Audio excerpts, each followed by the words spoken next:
Guess we'll get started now. Hi, my name is Samuel Ma'u. I am the Student Council Vice President, and today we'll be hosting our Q&A course selection panel. This course selection panel is meant for you guys to give your questions and concerns for the 2022 to 2023 school year. So for our agenda today, we'll be going through three main sessions. The first session will be looking at the humanities courses. So that will be the English courses, the social sciences courses, and the foreign languages courses that are offered at our school. The second part of our panel discussion, we'll be looking at the STEM courses, which include our science and math courses offered at school. Lastly, we're looking at the special course loads, which include the 3+ AP load and the 5 or 7 petition course load. Now, for today's panel discussion, we have some rules and procedures. Please remember that if you have any more additional questions that we did not address during this panel discussion, please use the chat function to let us know. We'll try our best to get through all of them. And please keep your mics muted. We do not want to distract our lovely panel members. But if you want to turn on your cameras to be more engaged with us, we highly encourage it, but it will not be required for this session. So our panel members today include a variety of seniors and juniors who are able to take a multitude of the ACC courses offered at school and a multitude of the AP courses at our school. They have a lot of experience that I think would really benefit most of you, and they have given up their free time today to be able to discuss with you guys kind of what their experiences were taking some of these courses or these course loads, their tips for them, and kind of things to watch out if you're planning on taking some of these courses. And I think Junza and Yuchan could probably answer that best. You want to start again? JZ, do you want to talk first? Yeah, sure. Okay. AP English language, and I think it's safe to say it's a pretty easy course. The teacher I feel like AP English language is more like a self-learning course. The teacher will help guide you and assign you a lot of essays to write.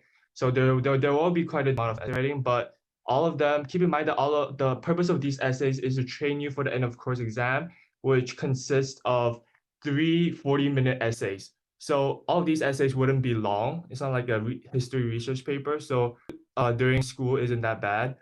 But I think the most important thing is that comparatively to regular literature, AP English language is a lot easier. And I think it's worth taking because first of all, load is lower, and second, it even gives you an AP boost. So worst case scenario, you don't get a good AP course and an AP score at the end, but your GPA will still maintain pretty high.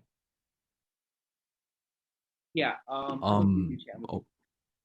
Okay, so as for the AP exam itself, the most difficult part that a lot of people would agree on is the MCQ. It's 50 minutes or 1 hour long, I think, and half of them are rhetorical analysis based questions, and the other half are more writing, where they would give you some kind of statement and they would ask if the author should delete it or not, those kinds. And they're pretty similar to SAT reading and writing questions. So if you prep for the SAT before making AP Lang or prep for it during, then it might help for both exams. And the essays, there's 3 essays. One is synthesis, one is rhetorical analysis, and one is argumentative. The argumentative is just presenting your own argument. Synthesis, you would be given a lot of sources like the DBQs and AP history courses, and you would have to use those sources to create an argument. And analysis, you'll be given an excerpt and you have to analyze the author's rhetorical choices. Overall, in my opinion and a few other people's, the AP Lang exam is not incredibly high on the difficulty standards for AP exams in general. Yeah. How about some of the seniors who have taken in AP English language? I think Wyatt was able to take that course. What did you think about that course after that? For me, I feel like AP Lang is one of the my favorite courses because I think a lot of the argumentative skills, the reading skills, the analysis skills extend beyond AP Lang.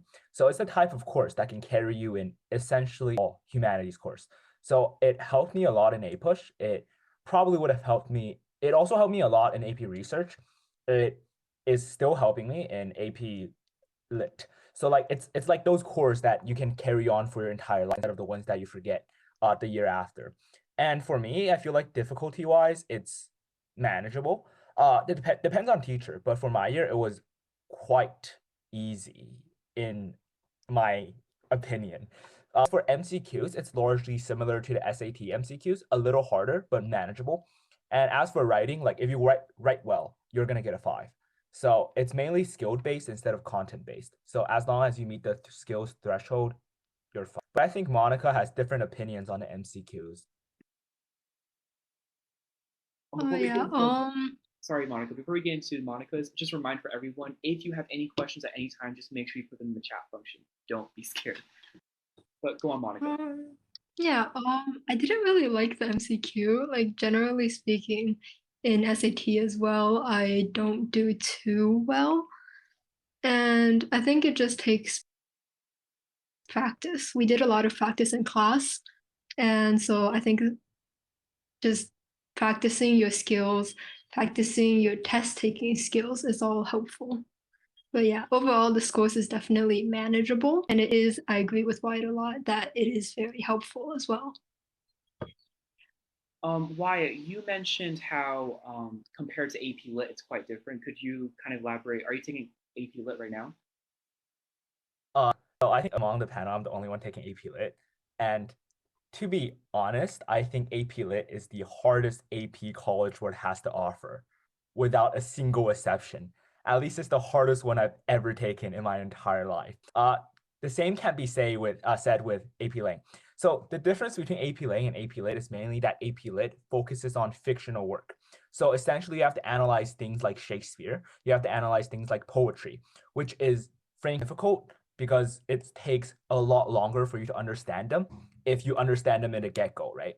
So I find AP Lit quite hard, and the workload is also a little higher because unlike AP Lang, where you can just walk in without any books, and AP requires you to know books front to back. Because for the AP exam, you essentially have to write a literary analysis of a book that you have read without the book with you. So it takes a lot as well as an analytical skills. Now, we answered a lot about the English courses about for juniors and seniors, but I think many freshmen and sophomores are still considering whether or not they should be considering taking or applying for accelerated English in 9th and 10th grade. I believe most of us were able to take accelerated English. Was it beneficial for us? Was it worthy of a class to take, given it was could be one of the first accelerators you'll be taking in our high school career?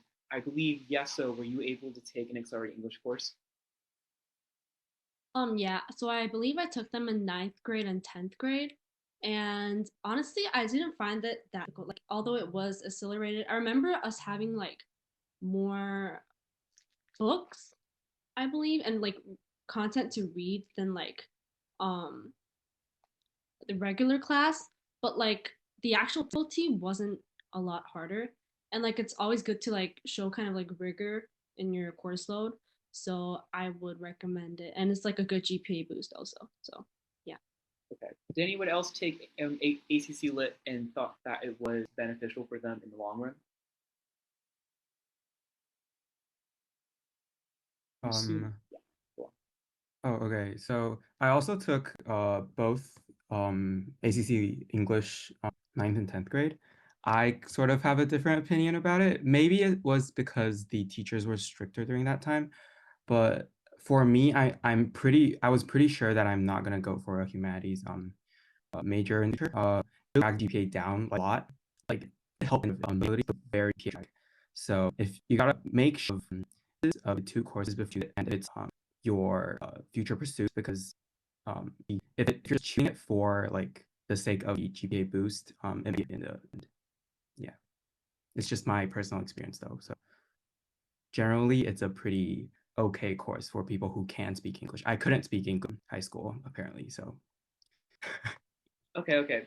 So general consensus is ACC Lit is beneficial, but is there, from a lot of people in this class, do you think there's is there a difference between taking the AP or accelerated English courses compared to the regular English courses?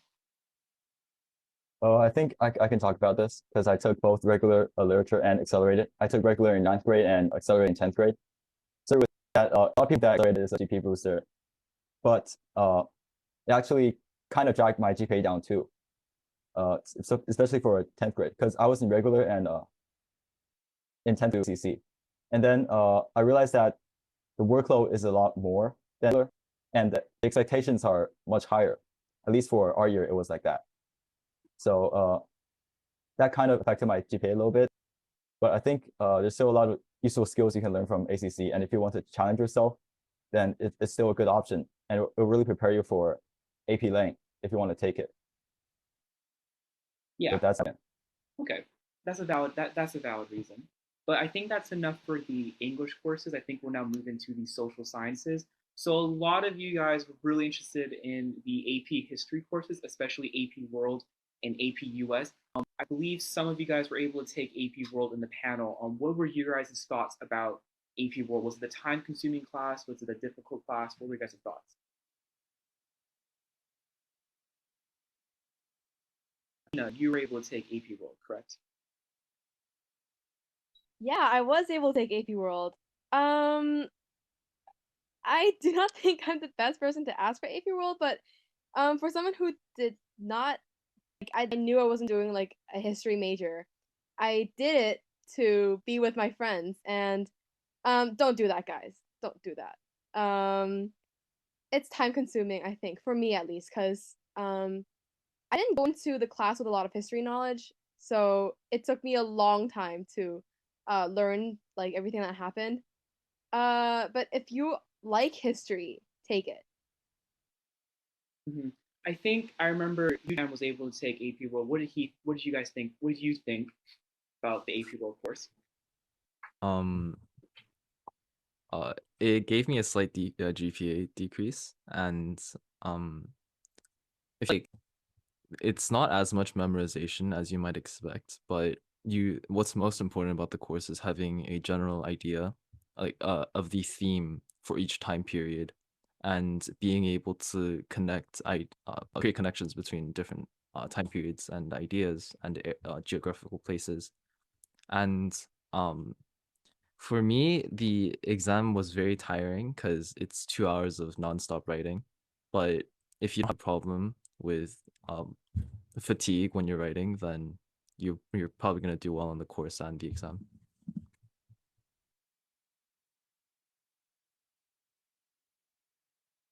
Monica, you had something to add on? Yeah, I kind of actually disagree with both of Tina and Yu-chan. Regarding Tina, when she said like if you like history, then definitely take it. I really liked history after I came out of Mr. McMaster's 9th grade history, and I was choosing between if I go to AP or regular, and I chose AP just like, oh, it's an AP, probably going to be higher level. But then I went in there and it was really different from what I thought it would be. Like it's really like the College Board, really standardized type of course. And so kind of regretted not taking Mr. Sanders, his regular regular history course, sorry. Because I think if it's about like your personal interest and you want to dig deep, I've felt like maybe taking the teacher's own customized course might be more fun, but the AP World course is definitely still valuable, whether it's credits or the knowledge that you gain from it. But it was a lot more memorization than I expected, contrary to what Yushan said. Although we were in COVID, the online test, I only had to write one essay, but it was still like a lot of content that I had to review for. So that's just my take on it. And yeah. And to add on to Monica, I feel like I definitely agree on the part of like a regular history class actually covers more like, how do I phrase this better? history than like AP World, because AP World is a lot more like test focused. And the thing about AP World is like it's very writing heavy, and you have to be prepared for that. And like I feel like if you're a good writer, you won't find AP World History very hard. But for me personally, because that year in like 10th grade, I took AP Seminar and AP World at the same time. And I kind of regretted that because both programs are really like writing heavy. And I do not really like writing essays. So I would say if you're someone that like despises writing and like you just cannot write essays, then this might be a little bit difficult for you. But it's also like so difficult that you shouldn't try. So in the end, I think it was pretty worth it. And that's my personal take. Well, you did mention about the AP seminar, which is a part of the AP capstone program. What is some kind of points or tips people might want to know about the AP capstone program as a whole? Oh, so I actually really wanted to talk about AP capstone. I think it's really nice. It's actually one of the favorite AP programs I kind of took in high school. I really liked that you could explore anything that you want in your field of interest. And as a senior who like kind of finished applying to colleges and like is like already like leaving that high school life behind to give that insight, I thought like during writing my application, like using things I wrote about in AP capstone was really also useful. Like because you can explore anything you want in your field of interest. Like you can always say like, oh, I'm so interested in this major that I wrote an entire paper about it. And like in AP research, I conducted an entire experiment about it. And maybe you can even publish it in the future. And that's really like impressive in my opinion on like your application. So that's a good part too. And also like in the long term, you just get like extensive knowledge on like a specific topic in your field of interest. So that's really good too. So I really recommend this program, although you do need some time management skills, but that's about it. Yeah. I also took the AP capstone program. I think on top of the benefits Yeso mentioned, there are important things, sort of like, I don't know, drawbacks of the program you have to consider before you take it. So first, you realize that AP capstone program takes 2 years. First year is AP seminars, second year is AP research. So essentially you're devoting 2 of your courses by choosing AP capstone program. So for me, I did not like it because I had other AP courses that I wish I could have taken, but because AP capstone took 2 of my courses, I am not being able to take them. So that is something you really need to consider. And then for Yeso mentioned that the course is very free, right? You can choose any topic that you like to explore. That is definitely true. But then if you're someone like me who prefers a little bit like rules and guidance, then that freedom it can also be. So I was just, if you really have something in mind that you really want to go really deep into, and then you really liked it of being able to explore a wide range of subjects, then AP capstone might fit you. But then if you like a more structured and a course with more things, then I would say maybe you should think twice before taking it. So that's kind of the general consensus for AP capstone program. But I also think thinking twice for a decision always occurred in AP US history. It is one of our least filled up class. And I remember why you were able to take AP US history. What were your thoughts on it? Oh, I think AP US history is like for me, I think AP US history is just what I wanted to take because I thought I needed some AP courses on a social science, especially since I'm gonna major in social science. But for APUSH, I think the main thing is one, it is a course. There's a lot of reading, there's a lot of memorization, and there's a lot of writing. To be honest, I think it is a harder course than WAP or AP World because of the short amount of period like cover. So you need to know the details about who passed this specific legislation to handle certain historic events. But I think it's also important as a course in the sense because I know compared to regular history, APUSH we actually learn a little more. And I think it is important, especially for students, because we're all probably going to go to the US. And it's important for us to actually know the history there, or else it's hard to integrate with the culture and traditions there. Like you're not going to buy certain phenomena, like why there's so many suburban homes in the US, or why there's so many cars and the public infrastructure sucks. So I think it's important in that sense. And otherwise, like it's just it helps with AP Lang. Like I'm serious. It's phenomenally beneficial for AP Lang because you just have facts at the back of your head. So you can draw them out anytime. Yeah. Yeah, but other than the AP history courses, AP psychology is a part of the social science.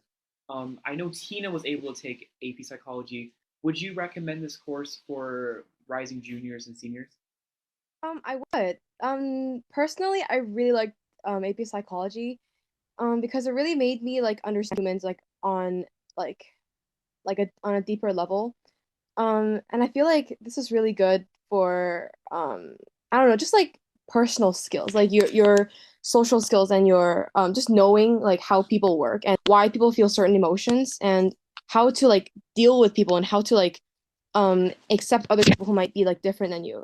And I think that's really good for me, like understanding how like mental diseases work, especially as it's become like a greater deal nowadays, how mental health is being prioritized. AP Psych is really good for just knowing like how to respect people with just different thoughts and like different like essentially a different brain than you. Uh, and AP Psych is theory based. There's a lot of concepts you have to memorize.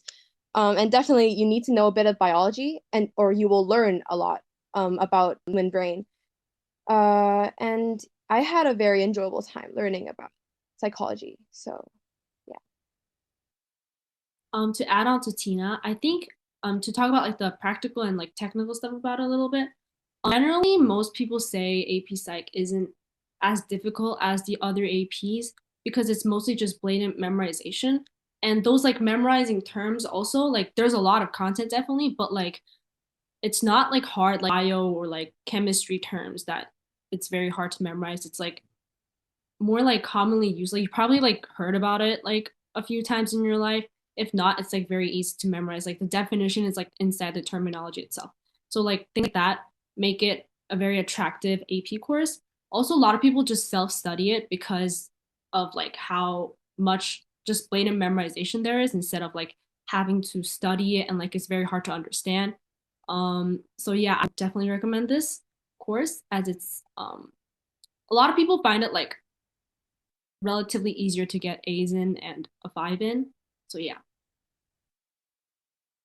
Okay, that's really good input. But we also got a question from one of the people who were joining. They were asking about is AP a recommended course in terms of info taught? So I know, Bill, you were able to take AP Econ, both macro and micro. Would you think this course is worth taking given the information you learned from it?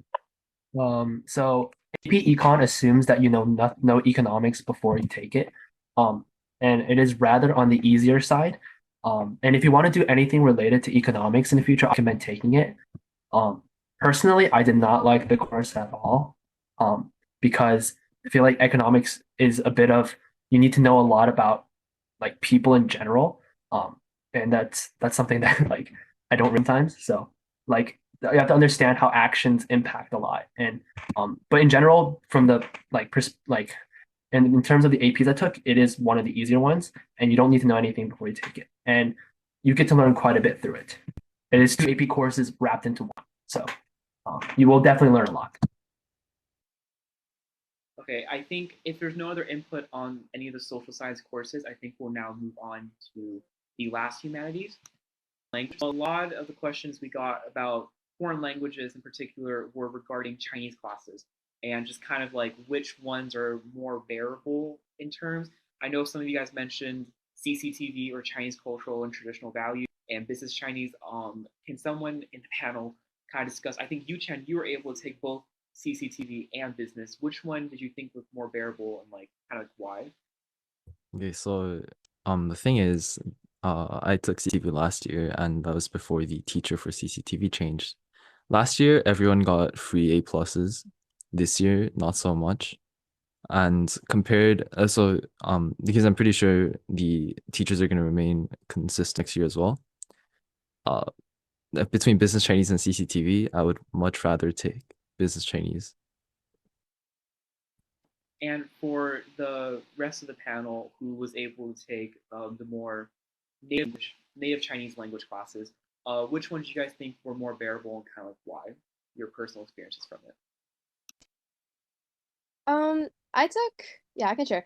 I took performing arts, multimedia, and business. I thought of the three of them, I thought multimedia was easiest, and then I thought performing arts, and then business.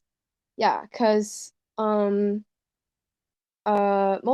is basically like you go in and you learn about the you just learn about the media, and basically Chinese media, which is like there's not too much content, I think, for me. And performing arts, if you're like a talkative person like me, I preferred performing arts. It was like workload was a bit more than multimedia, but I liked performing arts more. And business Chinese has the most content. Yeah. It's just memorization though. And what I like about like Chinese courses is that like exams are always open notes. So if you have if you take good notes and if you want to kill trees and you print out all the PPTs, or if you do what I do, which is like I copy everything from the PPT and put it onto like a Word doc before the exam, like you're good. Like you're all good for the exam. Yeah. I can add on a little. It's like my Chinese is decent, but not like a native speaker level. So for those that have the similar position as me, wondering if I should take these more advanced courses, I think it's bearable because it's manageable because all of these teachers are extremely nice in Chinese department. They're willing to help you out. They won't make you feel very stressed. They won't pick you out in the middle of class. They're all very considerate. Like what Tina said, if you are a very active person and you like to talk a lot, I highly recommend Chinese Performing Arts because that class teaches you Chinese in not like a traditional, I memorize these readings or I do analysis, but rather it promotes interaction among students. Like you act out plays, you write scripts together. I think it's quite fun. And for business Chinese, it's more memorizing, not memorizing because all the exams are like open notes, but you do write a lot more notes. But you do learn a lot of business and business info and you work on a lot of projects. I feel like the Chinese are very priced, so I think very good. So I feel like if you are like decent at Chinese, I encourage you guys to take higher level Chinese because all these teachers are all very nice anyways. Well, that's great to hear about the Chinese department, but I think a lot of other people would want to consider taking AP Spanish and AP, but they don't know whether or not it's a, let's say, viable course for them. And I know, Stephen, you were able to take AP Spanish. What were your thoughts on the other AP languages besides Chinese? AP Spanish is hard.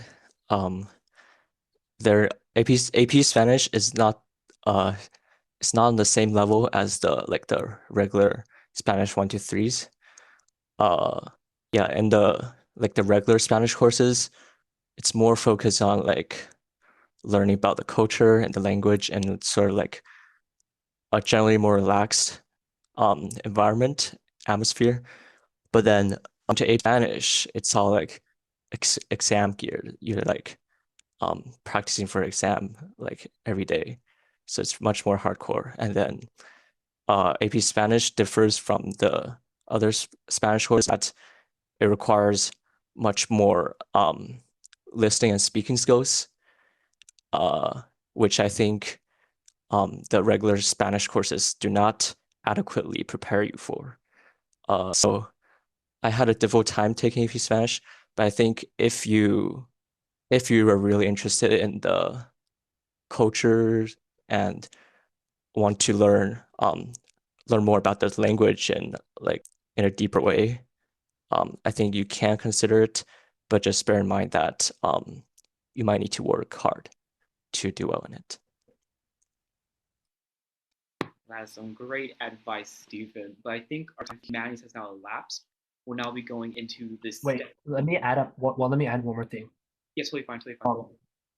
Yeah, so for AP language, I would recommend taking at least one AP Chinese or whatever AP one you take, because you get to skip a whole foreign language requirement in college. You get to skip almost 20 credits, and that is really, really, really worth it. So I would recommend taking at least one AP language. Facts. But I think our time for humanities just now elapsed. Yeah, let's go into STEM. So I know a lot of you guys are really considering, because a lot of you guys, SMIC is very STEM focused, and I think a lot of us are really eager to take a lot of the AP sciences and AP math, but we're just kind of unsure of how we should prepare ourselves or which ones we should take.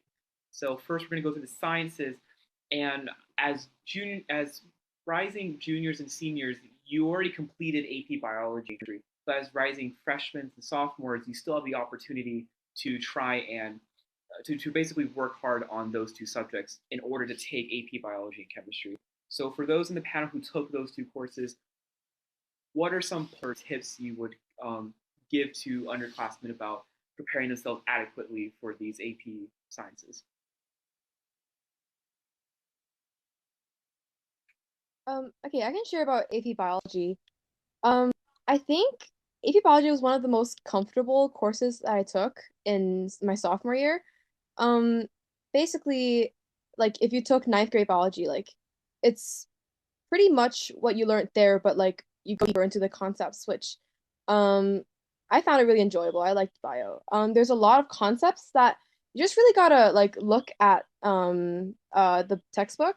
And for me, I looked at a lot of like because you learn about like a lot of like this, right? So like I found that like looking at YouTube videos that like show these processes and like how they like look like yeah, that was really helpful and beneficial for me. Yeah. To add on to Tina, I also took AP Bio. AP Bio changed a lot, even between, because Tina took it a year before me, but it changed even a lot between my year and her. College Board's been cutting down a lot of stuff, so now AP Bio only covers microbiology, so not like human anatomy or plant anatomy. And I think that's cutting down the workload and memorization a lot more for students, and that helps you a lot more. And it's if you feel comfortable in regular bio, it's basically like regular bio, but more organized in a sense. Because Miss Tong organized teacher, and it's a pretty smooth learning process if you finish it. And like what Tina said, there's a lot of online resources that are very helpful.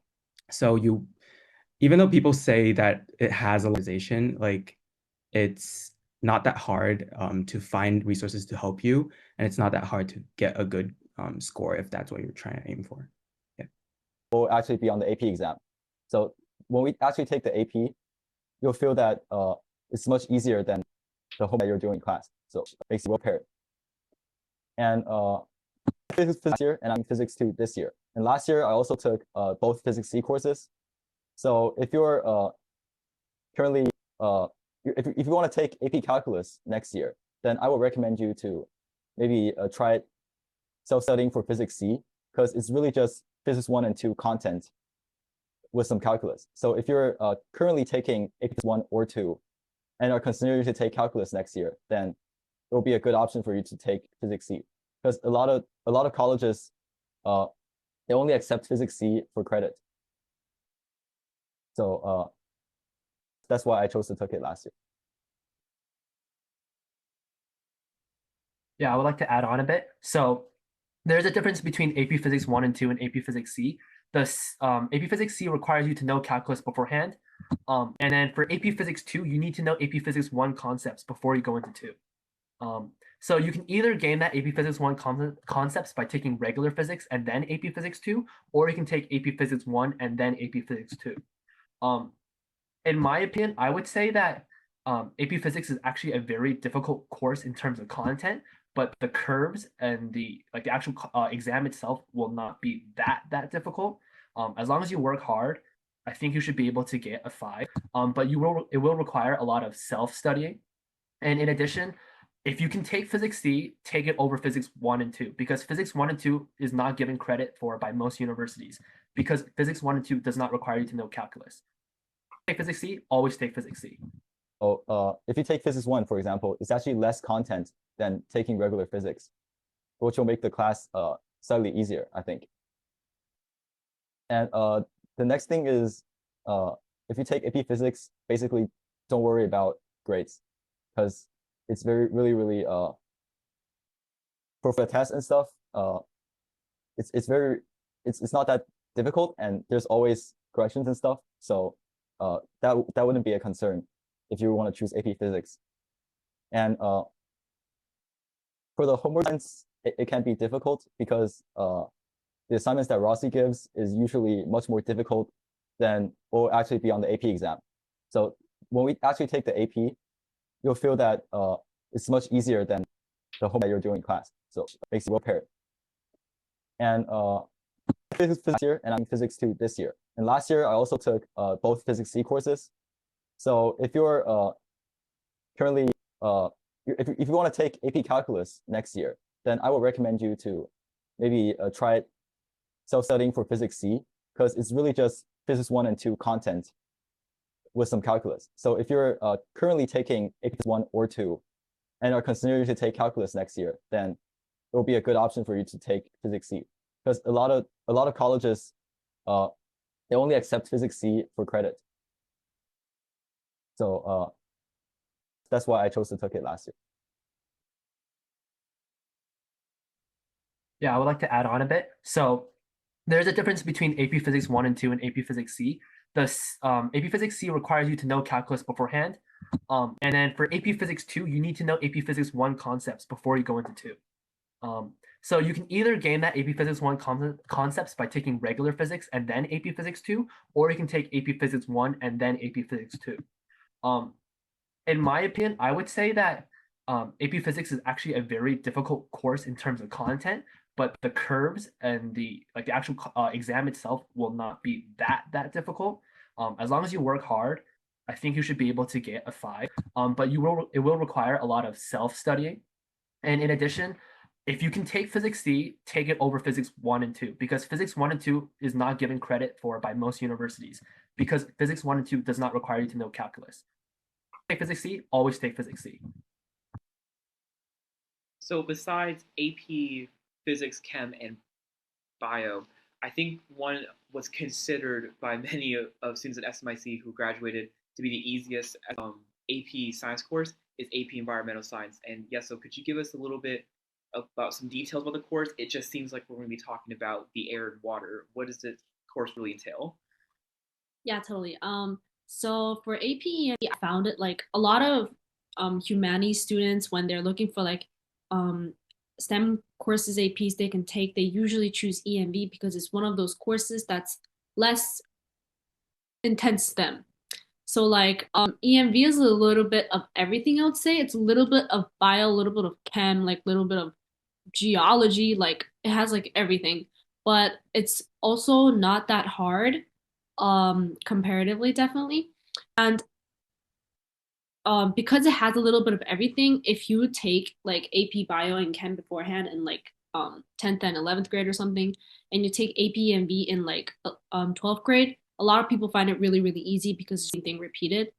For the class itself, it's also not hard to get an A because Dr. P does a really good job with like making us well prepared for the quizzes, and like we have a lot of projects. We have like weekly, so it's really hard to like pull that grade up if you need that. And literally just like listen in class and take notes, and you can do fine on the quiz. And also but like in terms of like the AP test itself, I heard that it's not as easy to score a 5, but if you work hard enough for it, it's also not that difficult. So 100% recommend, especially for humanities students. So that's a great explanation for the AP Environmental Science, but I think the last AP Science, or what can be considered AP Science or AP STEM course, is AP Comp Sci. Now, Bill, you are a tech. What are your thoughts on AP Comp Sci? Okay, so there's two AP Comp Sci courses that College Board offers. One of them is called AP Computer Science Principles, and one of them is called AP Computer Science A. If, in my opinion, I think you should at least take one comp sci course during high school because it kind of helps you learn how to think, and because everything has to do with computers now. So AP Comp Sci Principles is a computer science course that is suited to non-computer science majors. In fact, if you take that course, that actually translates into college as computer science for non-CS majors. And AP Computer Science Principles covers a wide variety of topics like cybersecurity, digital impact and data science and data management, as well as programming. AP Computer Science A only covers programming. So there's a big difference between the two classes. First of all, AP Computer Science A is way more technical, and there's a lot of MCQ and FRQ. While in AP Computer Science Principle, the whole AP exam is only MCQ, 70% of it at least. The other 30% is project-based. So you need to know how to code a project and like code an app for that course.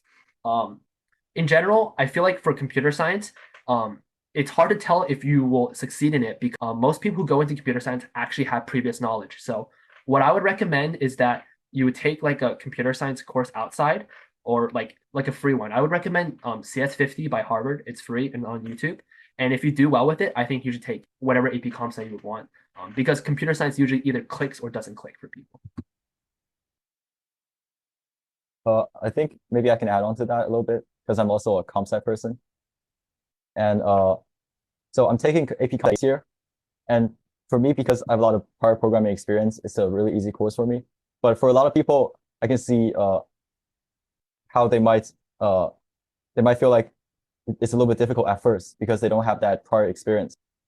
So I would say if you don't have any previous programming experience, AP Computer Science P is a better option because it's more exploration based rather than you actually need to how to.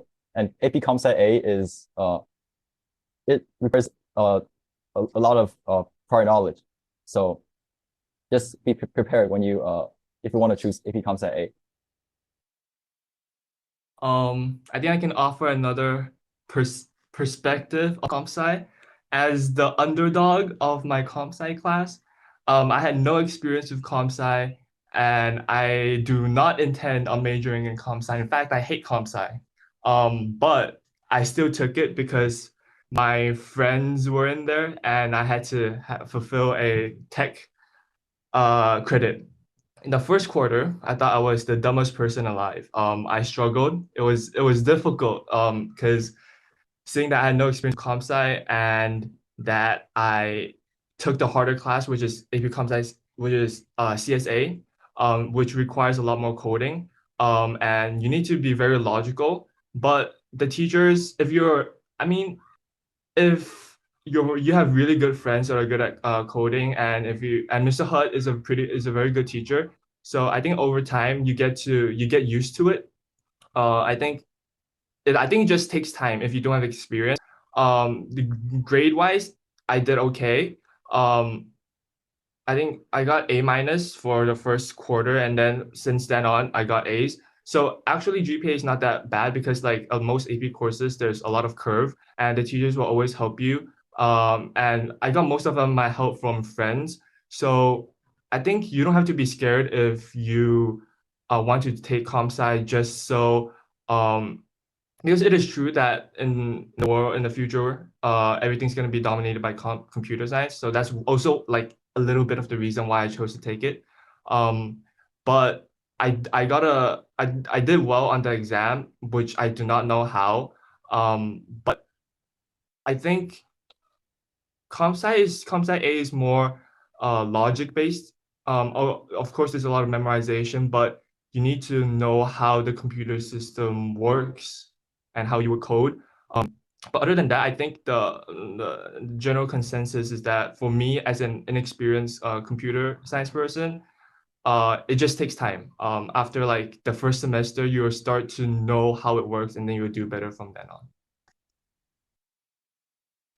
Yeah, there's one quick comment that I'd like to add on. Like just now, Bill and Matthew both said that like it's best to have prior knowledge when taking Sci A.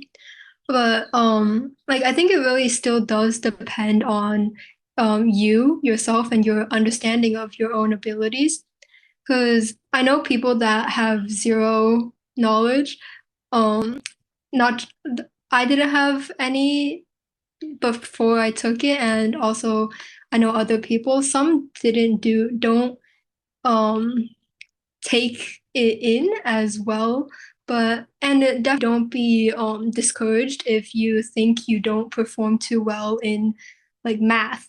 Like it's completely fine if you don't excel in math and you still want to try out comp sci. Like it's mainly still based on your logic, your thinking. So I think it's a really valuable course. I think it's nice to have some computing knowledge, just like you, and it's pretty cool. Yeah, it's just yeah. Well, I think that is some great insight on how different students from different, for lack of better words, walks of life can still achieve good scores in AP Comp Sci. But other than science in the STEM field, I think we need to talk about mathematics. Now, the majority of SMIC kids love math, always trying to reach above and beyond. But I think many of us are still trying to consider, should I take ACC geometry, ACC algebra, or ACC pre-cal, or frankly, all of the above. I know most of this panel took ACC math courses. What do you guys think it was beneficial for you in the future?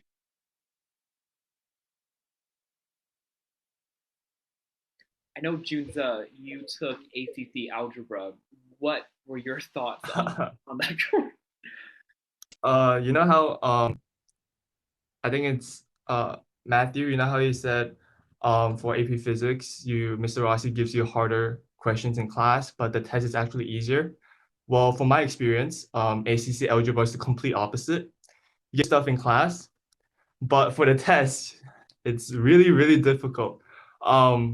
So I think throughout my high school career, ACC algebra is the one course that brought my GPA a lot. It's because, to be honest, although my intended major requires STEM, but I'm not really that good at like math. In fact, I'm pretty bad, but I took all the ACCs. I think ACC geometry is manageable. It's quite easy. ACC pre-cal, it's hard, but you can. Mr. Yang's a good teacher, and you can always go to him during his office hours and get help. ACC algebra, Ms. Yang is nice, but I feel like content-wise, it's just a lot harder than pre-cal, because I feel like a lot of the content in ACC algebra is a matter of if you get it first try, but if you don't get it from the start, you'll always suffer. I think I'm the type of person that didn't get it from the start, and it's just remained very, very difficult for me throughout the year, especially when you get to like more abstract concepts like yeah, you get to quarter three is hard. But I already forgot the content in ACC algebra. What is it? Forget it. It's just hard. I'm not a math person. That's my perspective on it. But some other people might have different perspectives on the math subjects. Just a quick add-on to what Jay-Z's saying. Because our school's math curriculum, the ACC structure goes by like a whole sequence. So if you're in ACC, you basically, if you don't like fail, you stay in it. There's like a reason to it because the whole math structure is structured in a way, except geometry, it's structured in a way that it's like a sequential thing. So you have to learn, not have to, but like a huge portion of each course is related to the next course. So there are reasons that our math teachers stress a lot on certain topics and make it harder in terms of how we apply our knowledge. It's because in the next course, these knowledge will have to be like behind your head, and you have to pull it out behind your head very fast to be able to learn the new content. So yes, it's hard, but if you're through it, and because you know if you need the math course, if you're like an art student, probably you don't need it. And if you don't have the passion for math and you're an art student, then probably you don't need it. But if you know you need it, and you're struggling, just like bear through it. It'll get better. After Algebra 2, it'll probably get slightly better, and then even better in AP. Yeah.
But if you're really good at math, I recommend you to either skip Algebra 2 or just try to take calculus as early as possible, so that by the time you apply to college, you already have calculus, and that's really important.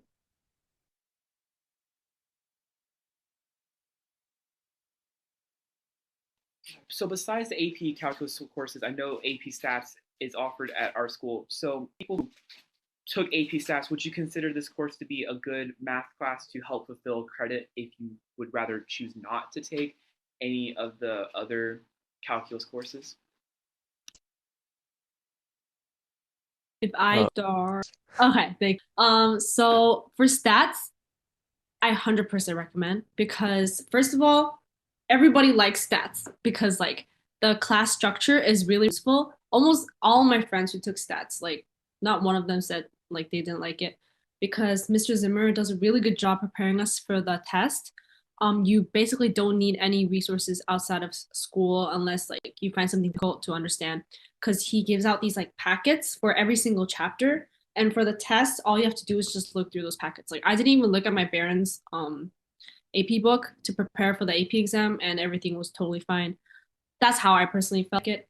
And also the grades in school, most, I don't want to generalize things, but like a lot of people tend to get A's because Mr. Z curves it very generously and really, and yeah, students do pretty well. Also, I don't want to talk too much about colleges because this is just like a course selection thing, but to talk about like recommendations a little bit, like a lot of people ask Z for like recs for college in the future too. So taking this class is also like a good kind of leeway into like introducing yourself to him, I would say. Because like specifically here for humanities students, like STEM teacher to write their recs, a lot of people ask Mr. Z because of AP Stats. Okay, adding on, I think many people think of AP Stats as, oh, it's a course to fulfill math credit for people that are not good at math. I think that is the wrong way to see that course. If you want to just fulfill your math credits, go take an easier regular math course. Do not take AP Stats, because if you have that mindset to go into AP Stats, you're gonna miss. I think you're not gonna learn as much, because AP Stats, I think, is very useful. Yeah, it teaches a lot of information, and you're gonna learn a lot in AP Stats. For example, the inference procedures taught in AP Stats helped me tremendously with the data analysis in my AP research paper. So I don't want people to think of AP Stats as just the math course for people not good at math. I think it's I highly recommend the course to anyone that might be going to a field where research is important. And then if you want to fulfill math credit, take an easier math course instead of AP Stats. Well, I think that's some great insight for the AP. Oh, does someone want to add on to it? Yeah, a very quick input. It's just it's actually literally for every major, because now or any career pursuit, because now universities or like further studies, by some point you'll need to read research papers that are data-based, especially even history papers now, or like humanities now.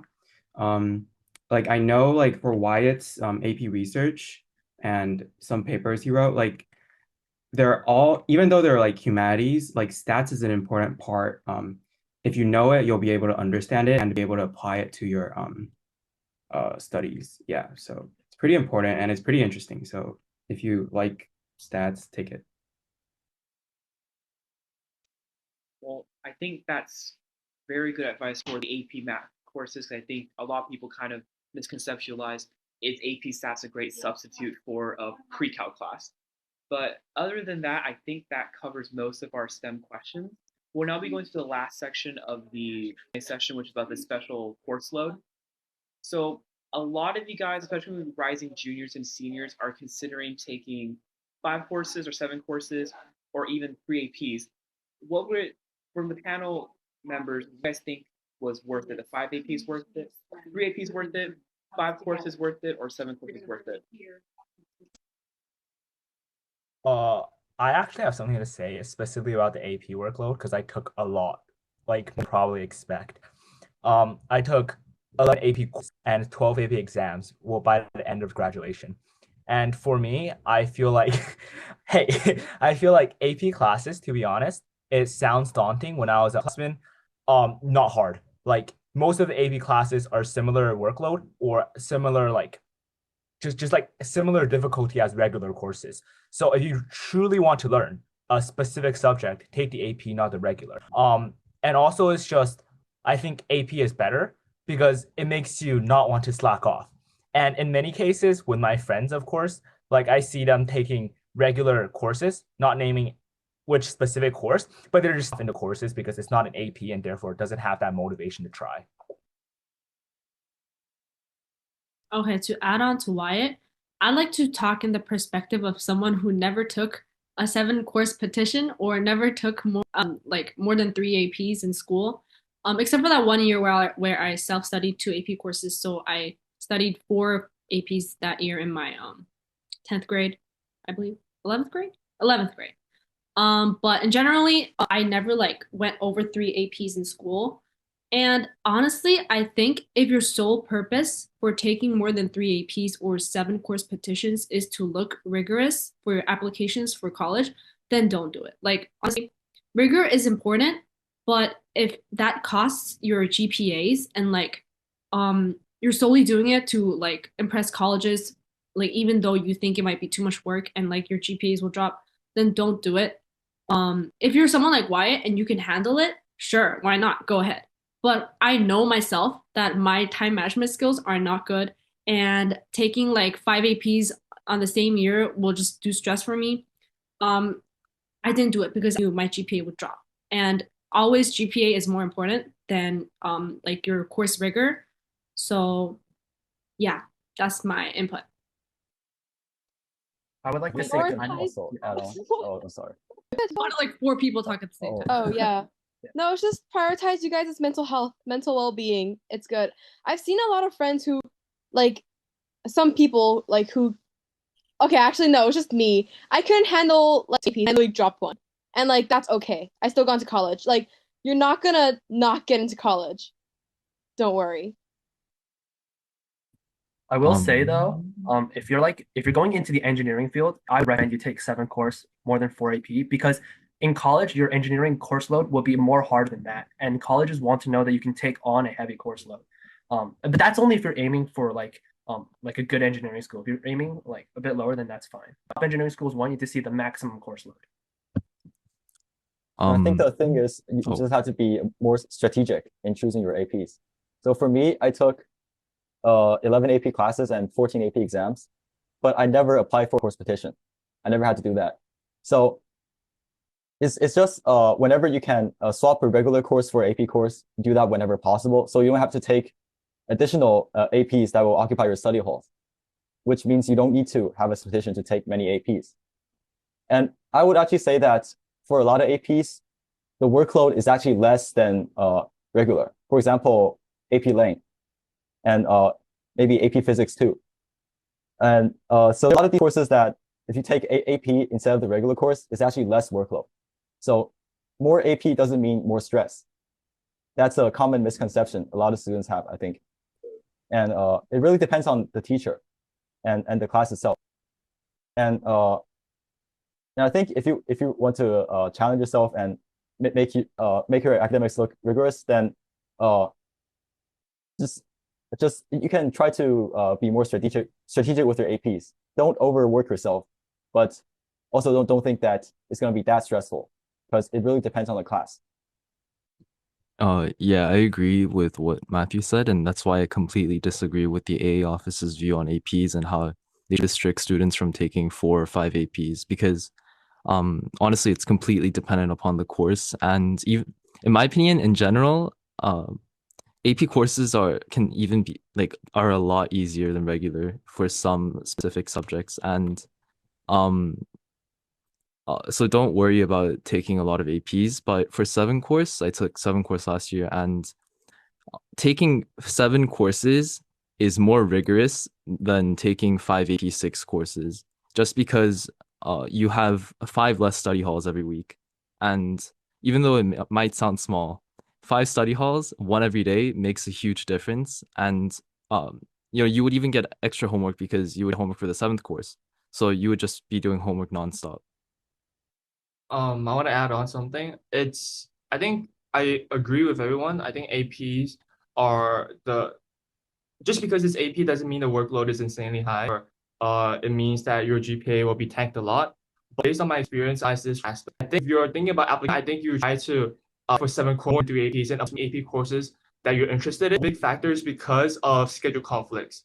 I had a lot of courses and AP courses that I wanted to take, but because of schedule conflict, I couldn't take them. So I can only resort to my alternative AP that I applied for. So if you don't, so even if you apply for like a lot of APs, it doesn't mean that you have to take all of them. But it's good to have alternatives in case there's schedule conflict. So I encourage everyone to do all of these 7 course petition and 3 APs just in case. Even if you feel like you can't handle it, you can always choose to drop some later. I think that's something very important to recognize. On that note, I can say that I'm like one of the most experienced in terms of schedule conflicts and writing these type of applications because I also helped a big handful of students about for this. A very important thing about these applications, first thing is you have to answer the prompt. They said ESLERS for a reason. They do look at the ESLERS part. So if especially for the course petitions, if you talk about the ESLERS properly, they'll actually consider It may seem like everyone's accepted, but if you like don't treat it seriously, they do reject people. I know a bunch of people that got rejected for the course petitions. And on the course petition sheet, there's also like the homeroom late thing. They also look at that pretty seriously. So please don't be tardy. Yeah. Then the other thing is just like what Jay-Z said, that you should just apply, but like don't push yourself too hard. But yes, like give yourself room to have these choices when you do the power school thing. The last thing is you have to advocate for yourself when you have schedule conflicts. Go to the teachers, go to the A office, go to the power school people, because the main reason schedule conflict is because you chose the AP courses and courses in a different sequence as other people. And it's not wrong to be different. So advocate for yourself, even though it might not work every time. Look for alternatives, or like actually advocate for yourself and ask for the teachers if it's possible to for any other solutions. Yeah. Yeah, I can agree with Dan. I'm just gonna as the mediator. I don't know if I should even give an opinion. I do think it's a very important aspect that Daniel brought up is schedule conflicts do occur, and yes, your applications might get denied. I applied naively for 5 courses for junior year because I was 3 APs. I got denied. My theory is because of my tardiness and my absences, but nevertheless, even if you are denied and you were not intentionally thinking about an additional course because you were really bad not taking another course for the 5 course petition, I think it's important to realize that, and this is what admin told me once, and it kind of you put in perspective. In life, you don't get to choose. You got to deal with what you're dealt with, and choose wisely with the cards you have. And I think, in the end, it does benefit you. In 10th grade, I had a schedule conflict where I couldn't take a language. So I was forced to either choose between physics or French. And I did not want to take, so that was a 2-year commitment. So I went with physics, but here I am now. I'm able to take other electives because I finished my science credit. So I think there's a silver lining to getting your application denied regardless. Yeah, and another thing I want to say is like, don't think so hard about, oh, I have to take more APs, I have to take more courses. Like, definitely do keep in mind how you can space out your courses so that you can take the APs, take the regular courses that you want, and make sure to fulfill all your credits. But also think about like your life outside of that. Like, I genuinely think sleep is really important. No one in this panel right now gets enough sleep other than me. And then like also your social life, just like your mental well-being, I think that's really important. And another thing that you might prioritize more because it's more helpful for college apps is I think you also have to balance out your extracurriculars with your courses. So like if you take so many courses, then you might be overwhelmed with your workload and you won't be able to participate in your extracurriculars, whether that's like MUN, your hobbies, or like all those things that you could do with the time outside of school. And then like also if you don't get into I'm a very strong believer in take the courses that you like and you think are useful and you'd actually benefit from them more than just a grade or credit. And if there's something that like I would rather take like okay, actually that's not like yeah, I would say like think about how you can expand your own interests outside of school rather than taking an AP course that you'd absolutely hate. Like consider taking an online course outside. There's a lot of free ones. And like I just don't think that your school courses determine everything about you.